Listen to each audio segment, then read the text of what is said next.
It's Gianna Norton here, your local Nashville, Tennessee realtor. I kind of feel like a news anchor a little bit. I might as well be.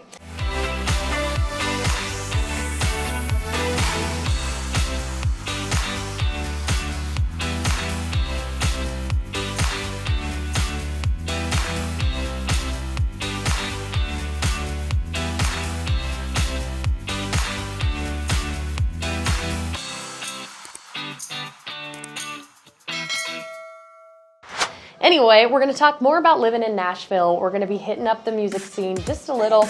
Perfect things for locals to do if they're new to the area.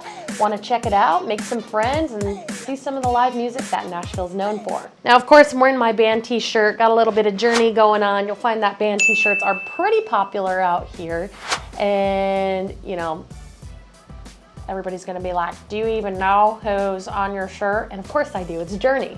Like, don't stop believing. Obviously, I didn't move to Nashville for my singing skills, but fun to pretend sometimes.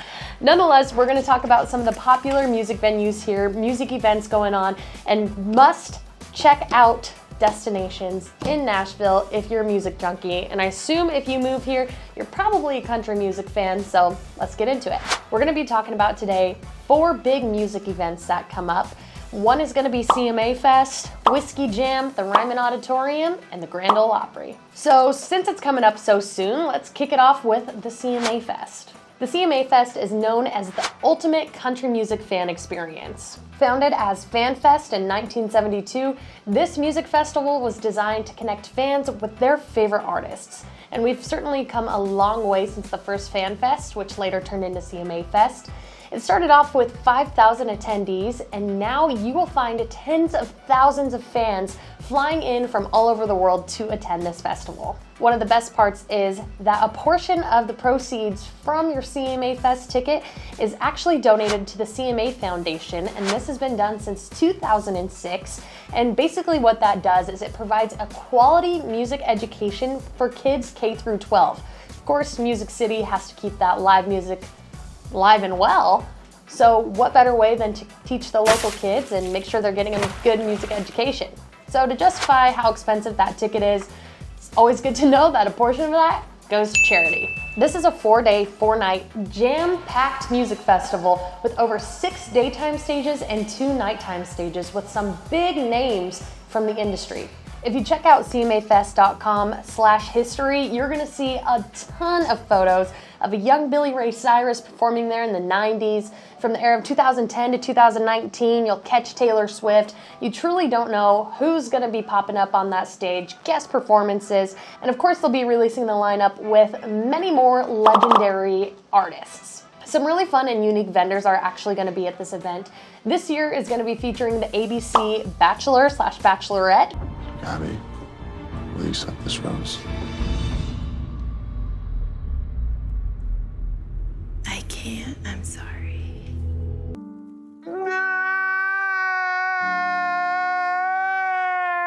Which could be fun. You don't know if you're gonna get to see The Bachelor, maybe meet a producer, just enjoy some of the fan fun of The Bachelorette, and maybe one of the former bachelors or bachelorettes. Little meet and greet going on. Of course, there's gonna be your typical vendor like Dr. Pepper. Had to throw that one in there because I love Dr. Pepper. But anyway, there's also going to be booths like Erin Opry. She's going to be doing a little fitness class. It's like a $10 registration. Although, as much as I respect Erin Opry, because she's a personal trainer for like Carrie Underwood, Maren Morris, I do have to say that after a couple beers at a country music festival, which is, you know, standard, I probably don't want to be doing mountain climbers in a lawn anywhere in downtown Nashville, but to each their own. There's also a really cool activation that's going to be there called Country Proud, which is actually the first LGBTQ plus inclusive music activation in country music history.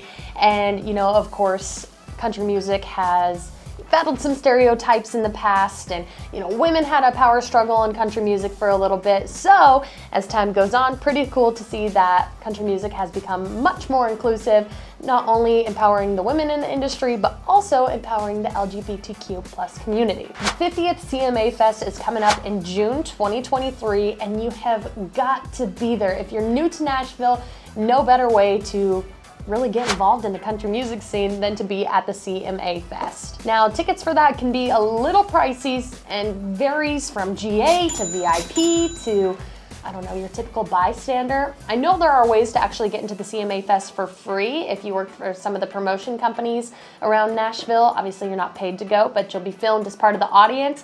Pretty cool experiences available to locals here in Nashville, Tennessee. Moving on, we've got one of my favorites, Whiskey Jam, hosted at Winter's Bar and Grill in Midtown here in Nashville. It's known as the proving ground for artists. Fans show up, and whether they like you or not as an artist, you're gonna know. Because the locals here in Nashville have heard some amazing bands, seen some amazing talent, and the average Joe is not gonna last long on that stage, not for fans with our taste here in Nashville. And if you're new to Nashville, it's gonna be a great place to meet locals, maybe make some new friends, and of course see some of your favorite artists up close and personal. Whiskey Jam has hosted artists for over 10 years. Most of the time hosting them and getting them in an intimate music scene before they make it big time. Some of these artists is gonna be Luke Combs, varying genres like One Republic, we've got Dustin Lynch, The Fray, Dan and Shay, and many, many more. This all started on a Monday night in 2011. It's really fun for locals to get out, kind of weeds the tourists out as they're headed home from their big weekend here in Nashville.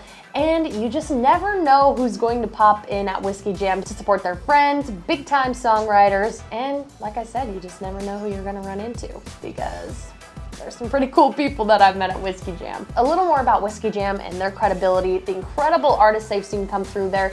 They've had over 300 number ones come from Whiskey Jam artists and performers. Whiskey Jam has also offered over 500 consecutive Monday night shows here in Nashville. And they've hosted over 3,000 bands and artists on their own stage. Once again, this is hosted at Winter's Bar and Grill every Monday. They offer this year round, but of course you're gonna wanna check out the summer series because that stage is outdoors. More people are able to come in, enjoy the music. Of course, always fun to have a concert out in the rain if that's the case. Help yourself to some beers. They've got these really cool Capri Suns for adults that, I like to help myself to every once in a while. Definitely check out Whiskey Jam at Winter's Bar and Grill. Now we're gonna talk about more of the historical events and country music scenes in Nashville, Tennessee that you'll be able to check out here as a tourist, but absolutely you're gonna catch some of the best shows there as a local because you're here year-round and you'll be able to keep an eye, maybe get on some email lists to know when the big names are coming through. We're gonna start with the Ryman Auditorium. Now that's right off of 5th and Broadway, across from the largest food hall in the United States. It's known as the Mother Church of Country Music. It's a pretty big name to live up to if you ask me. But they do pretty well. They've got some wonderful stained glass windows and it's a very intimate setting with just over 2,300 seats in the Mother Church. Now the Ryman carries a ton of history. It's where bluegrass music was born, where Johnny Cash met June Carter. Countless deals have come out of the Ryman, contracts being signed on paper napkins, autographs that become invaluable at later times, and by that, I really mean priceless. Now the Ryman is not exclusive to just country artists. This actually draws in artists and entertainment from all over the globe. You can even catch comedians there, some legendary country music. Every once in a while they welcome some live bands, rock, bluegrass, you name it, the Ryman probably offers it. Now for those with absolutely no musical talent, like myself, the Ryman also offers daytime tours, and so you can check those out, take a tour backstage, stand on stage, act like you're singing, all things respectively, as long as security is okay with it. A lot of the tours are gonna be self-guided. You can check that out on their website. The Ryman offers backstage tours by day, amazing performances at night, and it's a sacred ground just full of history and some legendary artists. That being said, the Ryman is celebrating their 130th anniversary, so definitely make sure to check out one of the tours. The average price for those goes about $27 for a daytime tour, so good for locals to get in there, learn about the Ryman's history. Of course, if you are showing some friends around the city, an easy thing to do, catch a performance, check out backstage tours.